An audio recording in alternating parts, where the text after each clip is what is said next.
My fiancé left me for a younger colleague who was prettier and more successful than me. I stalked them online every day until I broke down, but then I blocked them and got a major promotion at work where they both still worked. I'm writing this from my car in the parking lot because I can't go back inside yet. I need to get this out somewhere before I lose it completely. My ex-boyfriend Joseph, 35M, and I, 32F, were together for 8 years. We met through mutual friends when I was 24 and he was 27. He worked in finance and I was just starting out in marketing. We clicked right away. He made me laugh at a party by doing terrible impressions of people we both knew. We exchanged numbers and started dating 2 weeks later. The first few years were solid. We moved in together after dating for 18 months. He had this studio apartment downtown that barely fit both of us, but we made it work. I remember we had to take turns using the bathroom in the morning because it was so small. We'd argue about who got to shower first, but it was never serious. Just the usual stuff couples deal with. After 3 years together, we got a bigger place. 2 bedrooms, actual counter space in the kitchen, room for a dining table. We split the rent evenly even though he made more than me. He said it was important that we both contributed equally. I appreciated that at the time. We had friends over for dinners. We went hiking on weekends. We took a trip to Portugal that year and spent a week eating seafood and drinking wine. Around year 5, we started talking about marriage and kids. Not in a serious planning way, just mentioning it here and there. He'd see a baby at a restaurant and say something about how our kids would probably be stubborn like me. I'd see a wedding and mention how I'd never want something that big. It felt natural. Like we were on the same page about where this was heading. 2 years ago, when we'd been together for 6 years, he proposed. Nothing fancy. We were at home watching a movie and he paused it halfway through, got down on one knee, and asked. I said yes. We called our parents and went out for dinner to celebrate. His mom cried on the phone. My dad asked when the wedding was. We told everyone we weren't in a rush. We wanted to enjoy being engaged for a while. About 15 months ago, things started shifting. Joseph got assigned to a big project at work. He worked at this huge financial services company downtown, same building where I worked but different floor. He started staying late at the office. He'd come home at 9 or 10 at night, eat whatever I'd saved for him, and go straight to bed. On weekends, he'd be on his laptop for hours. I took over most of the household stuff during that time. Grocery shopping, laundry, cleaning, cooking all the meals. My own job was demanding too. I'd gotten promoted to senior marketing manager that same year and was handling 3 major accounts. But I figured Joseph's project was temporary and we were a team. He'd done the same for me when I was swamped the previous year. This went on for about 7 months. He started traveling more for work. Short trips, 3 or 4 days at a time. Sometimes a full week. I'd pack his suitcase for him because he'd be scrambling to get ready. I'd make sure he had his good shirts pressed and his toiletries packed. He'd text me from whatever city he was in, usually just brief updates. Made it to the hotel. Dinner ran late. Flying back tomorrow. We barely saw each other during those months. Maybe an hour or 2 on weeknights when he wasn't traveling. Weekends were better but he was always tired. We stopped going out with friends. We stopped cooking together like we used to. I missed him but I kept telling myself it was just a phase. His project would end and we'd get back to normal. Then things did go back to normal schedule-wise. The project wrapped up and his hours returned to regular 9 to 6 days. He stopped traveling. I was relieved at first. I thought we'd reconnect and get back to how things were. But he seemed different. He was home more but somehow less present. He'd sit on the couch scrolling through his phone instead of talking to me. When I asked about his day, he'd give short answers. Fine. Busy. Nothing interesting. He started taking his phone to the bathroom with him. He'd angle it away from me when he was texting. Small things, but I noticed them. I'm not the jealous type. I never checked his phone or asked who he was texting. I trusted him completely. We'd been together for almost 7 years at that point. I figured he was probably just tired from all those months of intense work. Maybe he needed some space to decompress. About 8 months ago, I brought up the topic of trying for a baby. We were having dinner at home, just pasta I'd made. I mentioned that maybe it was time to start seriously planning for kids since we'd talked about it for so long. He went quiet. He put down his fork and stared at his plate. Then he started talking. He said he'd been unhappy for a while. He said he cared about me but something was missing. He used the word spark. He said the spark was gone and he tried to convince himself he could live without it, but he couldn't. He said I hadn't done anything wrong. He said I was a great partner. But he couldn't shake the feeling that I wasn't the right person for him. He said he couldn't spend the rest of his life settling for someone who wasn't exactly what he wanted, even if he wasn't sure that person existed. I just sat there. I didn't say anything during his entire speech. I couldn't. My throat felt tight and I couldn't form words. When he finally stopped talking, all I managed to ask was whether he still loved me. He paused for a long time. Then he said he loved me but wasn't in love with me anymore. We stayed up all night after that. We went through everything. I asked him when this started. He said he didn't know exactly, but probably during that busy period. I asked if there was someone else. He said no. I asked what I could have done differently. He said nothing. He kept saying I was perfect and this was about him, not me. By the time the sun came up, we were both exhausted. He said he'd stay with his friend Donald for a while. He packed 2 bags and left. That was 8 months ago. His brother and Donald came by that weekend to get the rest of his stuff. I left the apartment and went to my sister's place because I couldn't watch them pack up his things. When I came back that evening, half the apartment was empty. His bookshelf was gone. His desk was gone. The framed photo of us in Portugal was gone from the wall. I had to move out of our apartment because I couldn't afford it alone. I found a smaller place across town. It took me 3 weeks to pack everything and move. My sister helped. My mom came over one weekend with boxes. Nobody said much. They'd ask where I wanted things and I'd point to rooms. The first night in my new apartment, I sat on the floor surrounded by boxes and couldn't stop crying. I called in sick to work for a week. My manager sent me several emails asking when I'd be back. I barely responded. I ate peanut butter straight from the jar because I hadn't unpacked my kitchen stuff. I scrolled through photos on my phone. Photos of us at concerts, at his cousin's wedding, on vacation, at our engagement dinner. I kept trying to pinpoint when things went wrong. After that week, I forced myself to go back to work. I deleted Instagram and Facebook from my phone so I wouldn't be tempted to look at his profile. I started going to the gym every day after work. I signed up for a pottery class on weekends. I had dinner with friends every couple of weeks. I told everyone I was doing fine.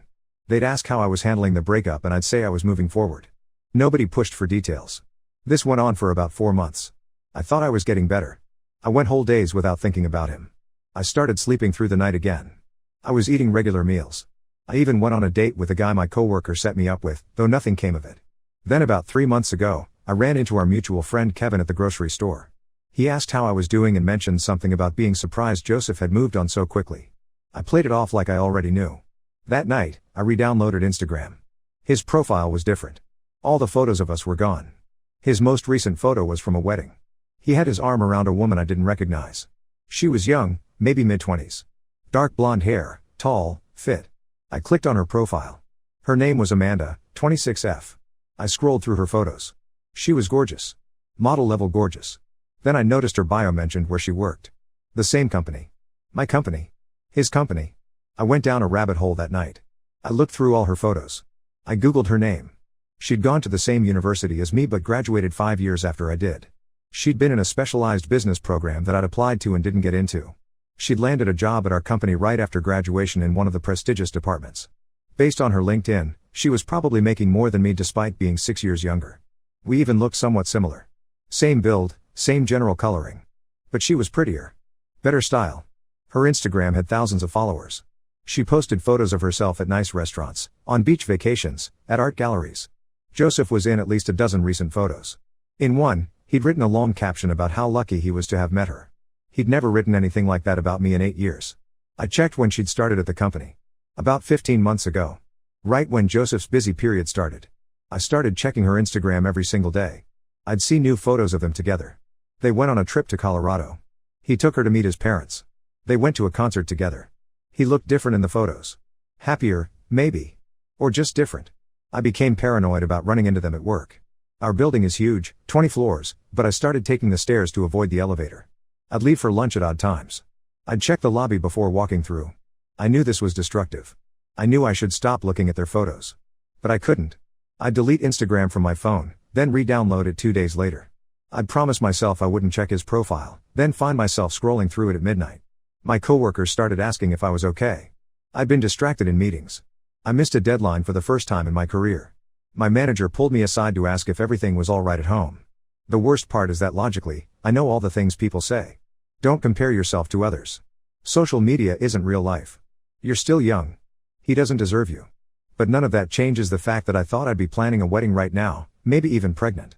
Instead, I'm alone and he's with someone who looks like an upgraded version of me. That's where I am now. Sitting in my car in the parking lot because I saw them together in the building lobby this morning. They were standing by the coffee shop, both holding cups, talking and laughing. She touched his arm while they talked. He smiled at her the way he used to smile at me. I turned around and walked straight back to my car. I've been sitting here for an hour. I have a meeting in 30 minutes that I'm probably going to miss. Update 1. It's been about 2 months since I wrote that post. I'm writing this update because some things have happened and I want to put them down somewhere. The night I made that original post, I sat in my car for another hour after finishing it. Then I opened Instagram one more time, went to Joseph's profile, and blocked him. Then I blocked Amanda. I didn't think about it or debate it. I just did it and deleted the app from my phone immediately after. Something about writing everything out made it real in a way it hadn't been before. Seeing my own words describing how I was spending my evenings stalking them online made me realize how bad things had gotten. I drove home that night, ordered pizza, and called my sister. I told her everything. The whole truth, not the edited version I'd been giving people. I told her about checking Instagram daily, about taking the stairs to avoid them, about missing work. She listened without interrupting. When I finished, she said she was coming over the next day. She showed up Saturday morning with our mom. They helped me clean my apartment, which had gotten messy over the previous weeks. We spent the day organizing things. My mom made dinner. We watched a movie together. They didn't give me advice or try to fix anything. They just stayed with me. After that, I started being more honest with people. I stopped pretending I was fine. When friends asked how I was doing, I admitted I was struggling. Turns out several of them had gone through similar breakups. They shared their stories. We made plans to meet up regularly. I also started looking for a new job. Not just because of Joseph and Amanda, but because I needed a change. The job market wasn't great, but I updated my resume and started applying to positions at other companies. I had one phone interview that went nowhere. Then something unexpected happened. One of the directors in my department quit suddenly. The company decided to promote internally to fill the position quickly. They needed someone who already knew the systems and clients. They opened up applications and I threw my name in. I went through 5 rounds of interviews over 3 weeks. I had to present a strategy proposal to senior management. I had to do a panel interview with people from other departments. It was intense and stressful, but it distracted me from everything else. 3 weeks ago, they offered me the position. It came with a significant raise and better hours. I'd have my own small office instead of a cubicle. I said yes. The downside was that this meant I definitely couldn't leave the company. I'd still be in the same building as Joseph and Amanda. But the opportunity was too good to pass up, and I told myself the building was big enough that I could avoid them. About a week after I accepted the position, I was leaving work around 6. I walked out through the main lobby and there he was. Joseph. Standing near the exit, looking at his phone. We made eye contact. There was no way to avoid it. He walked over and said hi. I said hi back. We stood there for a moment, then made small talk. He asked how I'd been. I said fine. He mentioned he'd heard about my promotion and congratulated me. I thanked him. He said my hair looked nice, I'd cut it shorter a few weeks earlier. I thanked him again. Then I told him I had to catch my train and walked away. My hands were shaking the entire train ride home. But by the time I got to my apartment, I'd calmed down. It hadn't been as terrible as I'd imagined. He looked the same. I didn't feel the urge to cry or to check his Instagram. I just felt awkward, like running into someone I used to know well but didn't anymore. The next morning, I woke up to a dozen text messages from him. They'd come in around 2 in the morning. Long paragraphs, somewhat rambling. He wrote that seeing me had messed him up. That he couldn't stop thinking about me. That he regretted how things ended. That he questioned whether he'd made a huge mistake. That I still felt like his best friend and he was sad we weren't friends anymore. Then he mentioned he'd noticed I blocked him on Instagram, which apparently bothered him. And he mentioned, kind of indirectly, that he and Amanda had broken up. He wrote something about searching for some ideal that doesn't exist. He said he wanted to try again with me. To see if we could make it work. I stared at my phone for a long time. Part of me wanted to respond immediately. Part of me wanted to say yes. But I forced myself to wait. I spent the whole day thinking about what he'd written. I went for a long walk. I called my sister. She told me to trust my gut. By that evening, I knew what I wanted to say. I texted him back. I kept it short. I told him I valued our relationship and the years we spent together.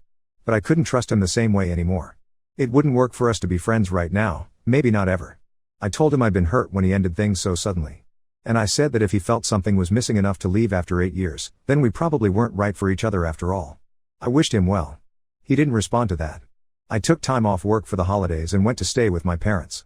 My sister was there too with her husband and kids. It was good to be around family. My nephew is 3 and kept me busy playing with his toy trucks. I didn't think about Joseph much during those 2 weeks. On New Year's Eve, my friend Nancy had a party. I almost didn't go. I was tired and not in a particularly social mood. But my sister convinced me to at least stop by for an hour. I met someone there. His name is Charles, 34M. We started talking near the drinks table. He's a teacher at a high school across town. We talked about work, about the city, about the terrible music Nancy was playing. He was funny and easy to talk to. Before I left the party, he asked for my number. We went on our first date 3 days later. Coffee at a place near his school. We talked for 2 hours. He'd recently ended a 5-year relationship and was also trying to figure out what came next. We had a second date 4 days after that. Dinner at a Thai restaurant. Then a third date the following week. It's still very new and we're taking things slowly. But he's different from Joseph in ways I'm noticing. He asks questions and actually listens to the answers. He remembers small things I mention in passing. When I talk about work, he seems genuinely interested instead of just waiting for his turn to talk. We're both aware we're probably rebounding to some degree. We've talked about it openly. Neither of us is rushing into anything serious. But it's nice to spend time with someone who makes me laugh and doesn't make me feel like I'm not enough. Update 2. It's been 5 months since my last update. I'm writing this because things have developed in ways I didn't expect. Charles and I kept seeing each other regularly. We were careful at first, both of us aware we'd just gotten out of long relationships. But we spent more and more time together. By March, we were seeing each other almost every day. He'd come over after work and we'd make dinner together. I started keeping some of his clothes at my place. He gave me a key to his apartment. 2 months ago, he asked if I wanted to move in together. His lease was ending and my apartment was too small for both of us.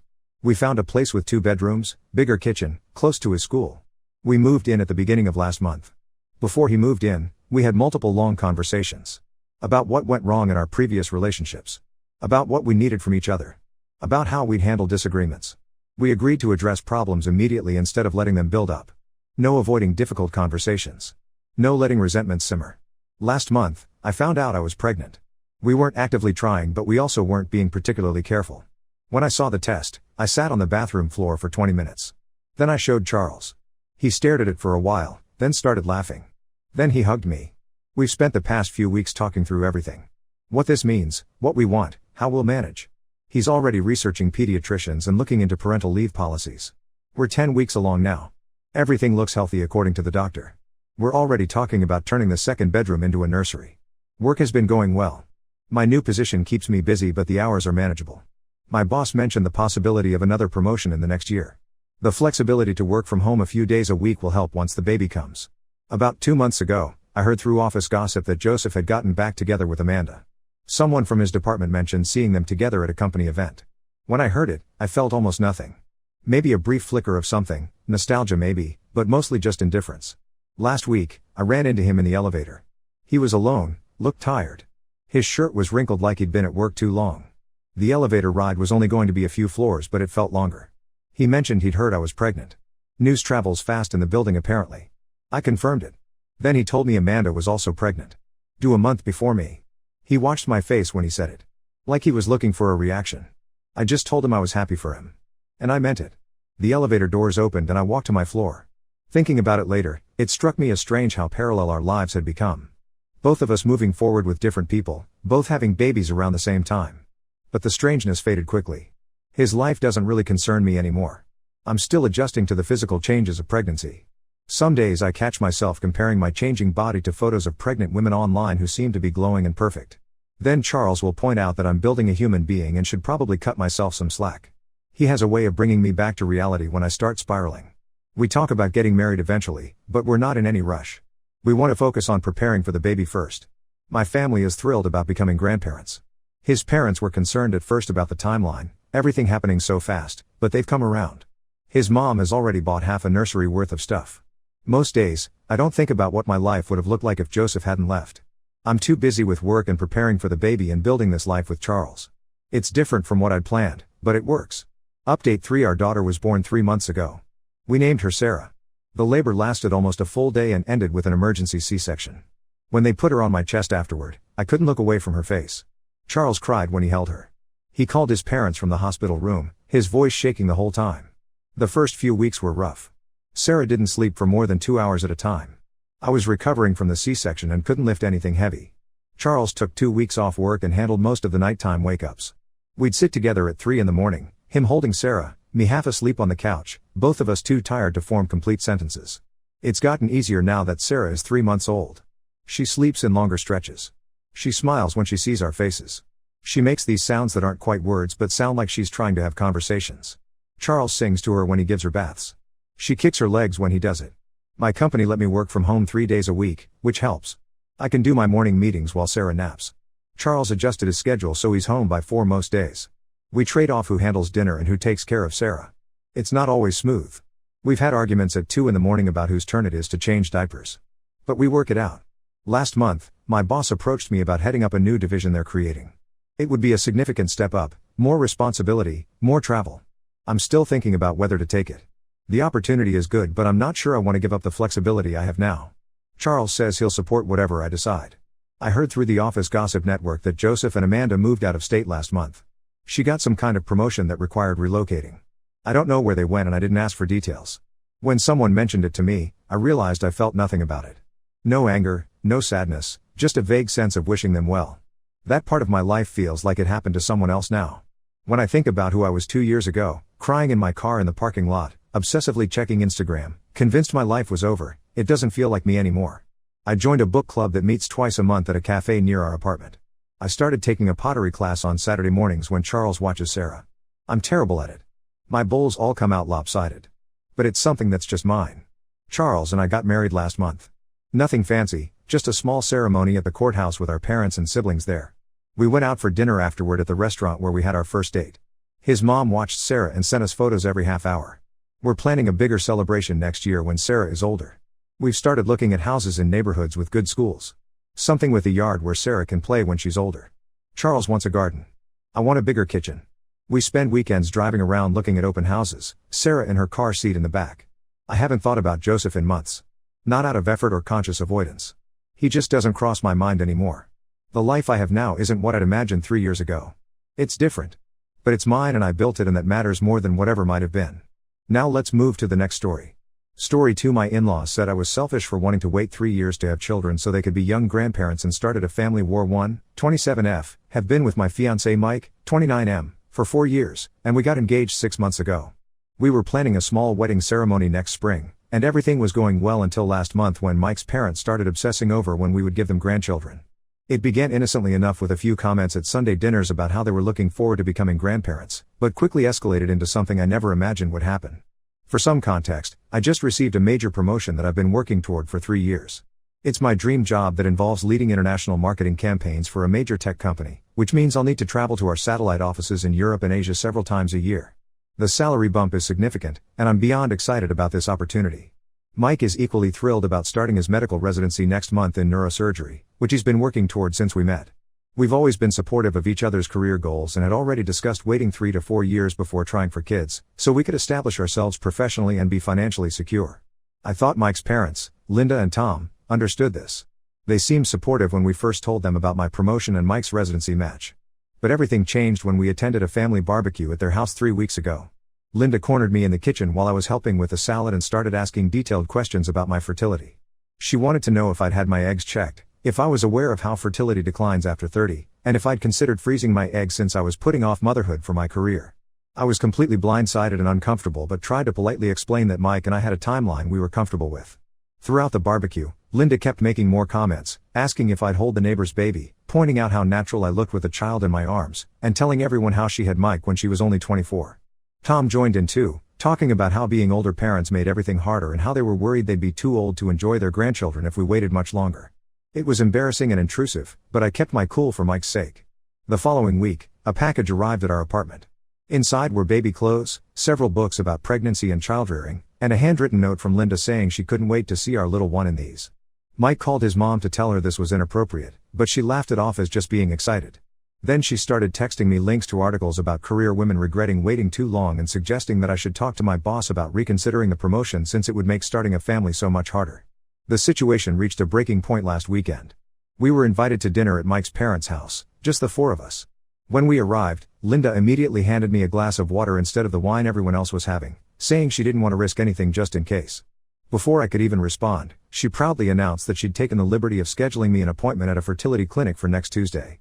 She had a business card ready and everything. I was shocked into silence until Mike asked what she was talking about. Linda explained that she'd told the clinic I was concerned about my fertility and wanted a complete workup before trying to conceive. She'd given them my full name, birth date, and even my insurance information, which she'd somehow obtained from Tom's company files. He works in HR at the company where Mike gets his health insurance as a dependent. I felt violated and angry but still tried to stay calm. During dinner, Linda continued pushing the subject, talking about how she'd already started converting their home office into a nursery for when they babysit. When I firmly stated that we weren't planning on having children for at least 3 years, the mood at the table instantly changed. Linda's face fell, and Tom put down his fork with a loud clank. Linda started crying, saying I was denying her grandchildren and being selfish, that I didn't understand how important family was, and that my career wouldn't keep me warm at night when I was old. Tom was even worse, saying I was clearly too career-focused to be a proper wife and mother, and that Mike should reconsider marrying someone with such different values. He suggested that my own parents must have failed at teaching me what really matters in life, which was especially hurtful since my mom died when I was in college, and my dad has always been my biggest supporter. Mike finally snapped and told his parents they were being completely inappropriate. He reminded them that our reproductive choices were none of their business and that we had always planned to have children when the time was right for us. Linda responded by saying he was brainwashed, that I was controlling him, and that he'd always wanted to be a young father, which isn't true at all. The dinner devolved into a shouting match, with Linda crying and Tom lecturing us about family obligations. We ended up leaving early, with Linda yelling after us that we'd regret not listening to her wisdom. The next day, I called my Aunt Diane for advice. She's always been like a second mother to me since my mom passed, and she doesn't hold back her opinions. She told me I shouldn't tolerate this treatment and that Mike and I needed to set firm boundaries immediately. After talking with Mike, we decided I would limit contact with his family until they could respect our choices. Mike supported me but was clearly stressed about the situation, torn between standing up for our decisions and keeping peace with his family. Over the next few days, Linda called Mike constantly, texted me more fertility articles, and even showed up at our apartment unannounced with more baby items. She cornered me while Mike was at work, crying about how I was tearing apart their family and suggesting that if I really loved Mike, I would want to give him children right away. I finally lost my patience and told her that if she couldn't respect our boundaries now, she wouldn't be welcome in our future children's lives at all. She left in tears, and Tom called shortly after to say I had gone too far. Mike is fully on my side but stressed about the whole situation. He agrees his parents are being ridiculous but feels guilty about the conflict. I don't think I should have to apologize for wanting to establish my career before having children, but I'm wondering if I went too far by suggesting they wouldn't be part of our future kids' lives. Linda has been telling everyone in their family that I'm keeping Mike from having the family he wants, and some of his relatives have been messaging him asking what's going on.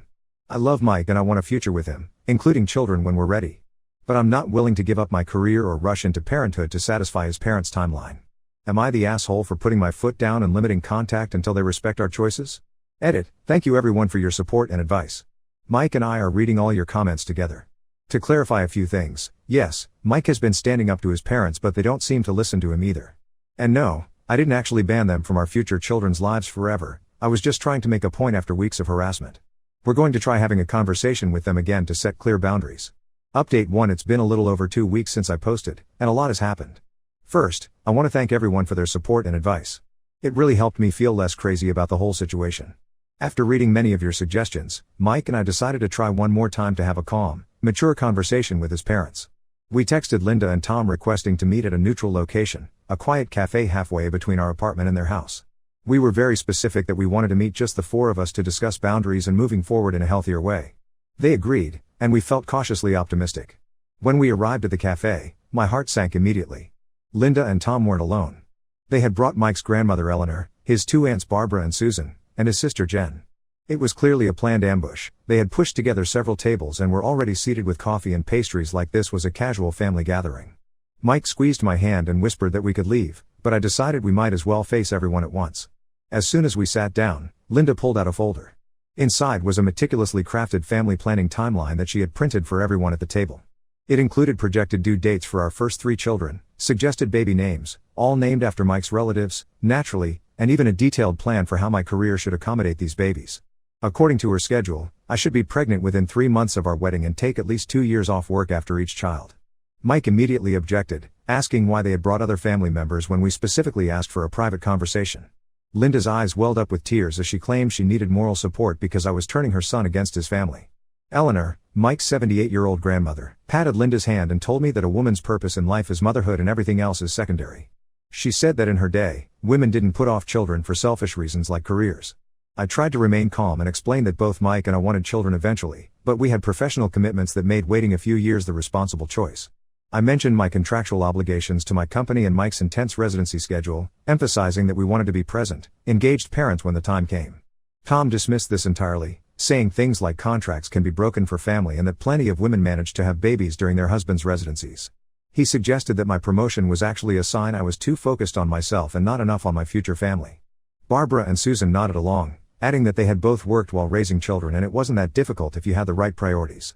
Mike's sister Jen, who I actually used to get along with quite well, suggested what she called a compromise. She proposed that we try for children immediately after the wedding, but I could continue working reduced hours from home. When I pointed out that my position required travel and couldn't be done remotely, she said I should have thought about that before accepting the promotion. The conversation went nowhere. Every time Mike or I tried to establish our position, someone would interrupt with another reason why we were wrong. Linda eventually broke down in full sobs, saying she just wanted to be a young grandmother who could still run around with her grandchildren. Mike finally lost his patience after about 40 minutes of this and raised his voice, something he rarely does. He told his entire family that our reproductive decisions were ours alone, and anyone who couldn't respect that wouldn't be welcome in our future children's lives. He said we had planned to wait 3 to 4 years before trying to conceive, and that timeline wasn't up for family debate or vote. He added that his parents' behavior was making him reconsider how much contact he wanted with them at all. The cafe fell silent. Other patrons were clearly uncomfortable, and a server asked if everything was okay. We decided it was time to leave, but as we stood up, Eleanor grabbed my wrist and told me that if I really loved Mike, I would give him children while she was still alive to meet them. I gently removed her hand and told her I hoped she'd be around to meet her great-grandchildren in a few years, but emotional manipulation wouldn't change our plans. We left with Linda crying dramatically and Tom looking furious. On the drive home, Mike apologized repeatedly for his family's behavior. He was clearly upset and embarrassed, which made me feel guilty even though I knew none of this was my fault. The next day, Linda emailed me several job postings for marketing positions that were, in her words, more family-friendly with less travel. All were significant steps down from my current role. Mike called his mother that evening and told her she was crossing a line and needed to stop. She insisted she was only trying to save our marriage before it even began, claiming she'd seen too many couples divorce because they waited too long to have children and grew apart. Mike told her that if anything would cause problems in our relationship, it would be her interference. The rest of the week was tense. Linda texted both of us multiple times daily, alternating between apologies, guilt trips, and more suggestions about our future. Tom called Mike's cell phone repeatedly until Mike finally blocked him temporarily. Even Jen, who I thought might be more understanding, sent me a long message about how I should be willing to compromise on something as important as family planning. By the weekend, we were exhausted from the drama. My Aunt Diane invited us to stay with her for a few days at her lake house, about 2 hours from the city. We gratefully accepted and spent the weekend far from cell service, hiking and discussing how to move forward. Diane, who never married or had children herself but has a successful therapy practice, reminded me that setting boundaries isn't selfish, it's necessary for healthy relationships. When we returned home, we found a handwritten letter from Linda in our mailbox. She apologized for the scene at the cafe but still insisted that we were making a mistake by waiting to have children. She wrote that she would try to be more understanding but hoped we would reconsider our timeline. It wasn't the complete acknowledgement of our autonomy we had hoped for, but it was something. Mike and I have decided to maintain minimal contact with his family for now. He'll call once a week to check in but won't engage in conversations about our family planning. I'm keeping my distance entirely until they can demonstrate real respect for our choices. Our wedding is still months away, and I'm dreading the planning process if this behavior continues. Mike has suggested eloping, but I don't want his family issues to rob us of the celebration we've been looking forward to. For now, we're taking it one day at a time and focusing on supporting each other. I start my new position next week, and Mike begins residency orientation soon after. At least we'll both be too busy to dwell on the family drama. Update 2: It's been about a month since my last update, and the situation has evolved in ways I never expected. Mike and I have maintained our distance from his family, with him taking occasional calls but keeping conversations brief and superficial. I remained completely no contact, focusing on my new job and getting settled into the position. The travel has been intense but rewarding, and I've already completed successful trips to our London and Tokyo offices. Last weekend, we received an invitation to Linda and Tom's 35th wedding anniversary celebration. Mike felt obligated to make an appearance, and I agreed to go with him for moral support. We planned to stay for the minimum socially acceptable time, congratulate them, have one drink, and leave. The event was at an upscale restaurant with about 50 guests, mostly family and close friends. We arrived intentionally late to minimize our time there. Initially, things were tense but civil. Linda hugged Mike warmly and gave me a stiff nod. Tom shook our hands and thanked us for coming. We thought maybe they had finally gotten the message about respecting our boundaries. That illusion lasted about 30 minutes. After we'd made small talk with some cousins and family friends, I overheard Linda introducing me to her friend from church as her son's fiancé, the one postponing their grandchildren for her career. I excused myself to the restroom to regain my composure, not wanting to cause a scene at their anniversary party despite my anger. What I didn't know was that while I was in the restroom, the situation took a dramatic turn. My Aunt Diane showed up at the party uninvited. I had mentioned the anniversary to her during our weekly call, but never suggested she should attend. Apparently, she decided on her own that she needed to be there. When I returned from the restroom, I found Mike looking simultaneously horrified and impressed. He pulled me aside and whispered that Aunt Diane had arrived and was talking to his parents. We watched from across the room as Diane spoke calmly but intensely to Linda and Tom, who looked increasingly uncomfortable. Later, Mike described it as the most elegantly savage takedown he'd ever witnessed. Diane, being a respected family therapist with 30 years of experience, spoke with authority as she explained to Linda and Tom how their behavior was inappropriate and harmful. She cited research about how modern couples benefit from establishing their careers before having children, mentioning statistics about better outcomes for children and lower divorce rates when parents are financially and emotionally ready. She directly addressed their pressure tactics, telling them that their current behavior was the fastest way to ensure they rarely saw their future grandchildren. When Linda tried to defend herself, Diane referenced specific incidents: the ambush at the cafe, the unsolicited fertility clinic appointment, the baby clothes, the timeline, and suggested they seek counseling for their unhealthy attachment and control issues. The room fell silent as everyone pretended not to listen while obviously hanging on every word. Diane finished by handing them her business card with the names of 3 colleagues who specialized in family boundary issues written on the back. Then she simply walked over to us, suggested we'd fulfilled our social obligation, and the 3 of us left together. The fallout was immediate and intense. Mike's phone exploded with texts from family members, some outraged at the public humiliation of Linda and Tom on their anniversary, others secretly supportive of us. His sister Jen called him crying, saying Diane had no right to interfere in family matters. His Aunt Barbara, however, texted that she'd been uncomfortable with Linda's obsession with our reproductive choices for months and was glad someone finally said something. Linda and Tom themselves remained uncharacteristically silent for several days. When they finally reached out to Mike, it was with a brief message saying they needed some time and were postponing the weekly family dinners indefinitely. Mike felt torn between relief that the pressure had stopped and concern about the family rift. I felt guilty about Diane's intervention, even though I hadn't asked for it. I called Diane the next day to ask why she'd done it. She was unapologetic, saying that as someone who genuinely cared about me, she couldn't stand by watching Linda and Tom bully us about something so personal. She also revealed that she'd received a concerning call from Linda a week earlier, asking her to help convince me to change my mind about waiting to have children. Instead of telling me about the call, Diane decided to handle it herself. While I appreciate Diane standing up for us, I'm worried about the long-term consequences for Mike's relationship with his family. He says he's fine with the distance for now but admits he's sad about how things have escalated. We've scheduled some sessions with a pre-marriage counselor to discuss healthy ways to handle these family dynamics going forward. For now, things are quiet. Too quiet, possibly. Mike's extended family has taken sides, with most of the older generation supporting Linda and Tom, while his cousins and younger relatives seem to understand our position better. We're focusing on our work and trying not to let the family drama overshadow our engagement. The wedding is still several months away, and we've started discussing whether we should scale it back to avoid more confrontation. I'll update again if anything significant changes, but for now, we're just trying to move forward and hope that eventually, Mike's parents will come to respect our decisions. Update 3: It's been 3 months since what Mike now refers to as Hurricane Diane hit his family, and the aftermath has been surprising in the best possible way. After nearly 6 weeks of minimal contact, Mike received a text from his father asking if he would be willing to meet them for lunch, just Mike, without me. Mike was hesitant but agreed, thinking it might be his chance to finally make them understand our position. The meeting lasted nearly 3 hours. When Mike came home afterward, he looked emotionally drained but also relieved. According to him, his parents had done some serious reflection following Diane's public confrontation. Tom admitted they had been completely out of line with their behavior. Linda revealed that their obsession with grandchildren began after attending a friend's 40th anniversary party where everyone was showing off photos of grandchildren, and they felt left out. More surprisingly, Linda disclosed her own past fertility struggles. She had difficulty conceiving Mike and his sister, which doctors partly attributed to her waiting until she was 30 to start trying. She needed fertility treatments for both pregnancies. This created an unhealthy obsession that she now recognized she was projecting onto me. She was terrified I would face the same challenges but acknowledged her approach had been completely wrong.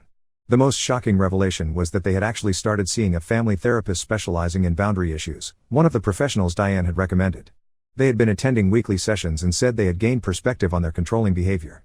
They requested a chance to apologize to me directly, but only if I was comfortable with it.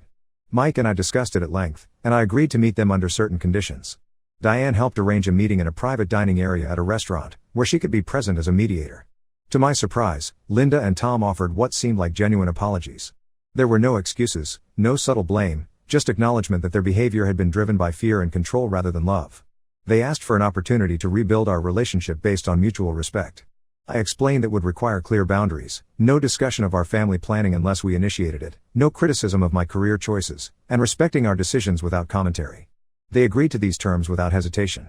Over the following months, they've actually demonstrated consistent change. Linda sent me a congratulatory gift basket when I successfully completed my first major project at work, with a card that only mentioned my career achievement, not a single hint about babies. Tom has had several conversations with Mike about the challenges of his residency without once mentioning how it would impact our future children. Wedding planning, which I was dreading, has become surprisingly pleasant. Linda asks for our preferences first and supports our vision without trying to take over. She even found a smaller venue that perfectly matched what we wanted after our original choice fell through. In a gesture that genuinely touched me, Linda gave me a vintage family brooch as a welcome gift. She explained it had belonged to her grandmother and she wanted me to have it as a symbol of welcoming me to the family, with no expectations attached. The old Linda would have said something about how I could pass it down to our daughter someday, but she didn't mention anything about future generations. Even Aunt Diane, who was initially skeptical of their change, has been impressed with their consistent efforts. She actually met Linda for coffee last week and reported that she seemed to have genuinely reflected on her behavior. Mike's sister Jen also apologized for her role in the cafe intervention, admitting she had just been parroting what her parents wanted her to say. With the family pressure gone, Mike and I have been able to focus on our actual plans. We've decided to use his limited vacation time during the first 2 years of residency to travel extensively, visiting countries we've always wanted to see before considering children. When we mentioned these plans at a recent family dinner, Linda simply asked which countries we were planning to visit and offered suggestions from her own travels in her 20s. The wedding is now 2 months away, and while I'm still cautious, I'm hopeful that we've turned a corner with Mike's family. I know many of you suggested going no contact permanently, and we were prepared to do that if necessary. But I'm glad we gave them the opportunity to change, especially for Mike's sake. I don't know if they'll maintain this respect for our boundaries forever, particularly when we do eventually decide to have children. I suspect Linda will have to work hard to contain her excitement and not become overbearing again. But for now, we've established a healthier dynamic, and both Mike and I feel more secure in our decisions. Thank you to everyone who offered advice and support throughout this journey. It meant more than you know to have validation that I wasn't being unreasonable in wanting to establish my career before starting a family. I hope I won't need to post another update, but if Linda and Tom revert to their old ways, I know where to find support.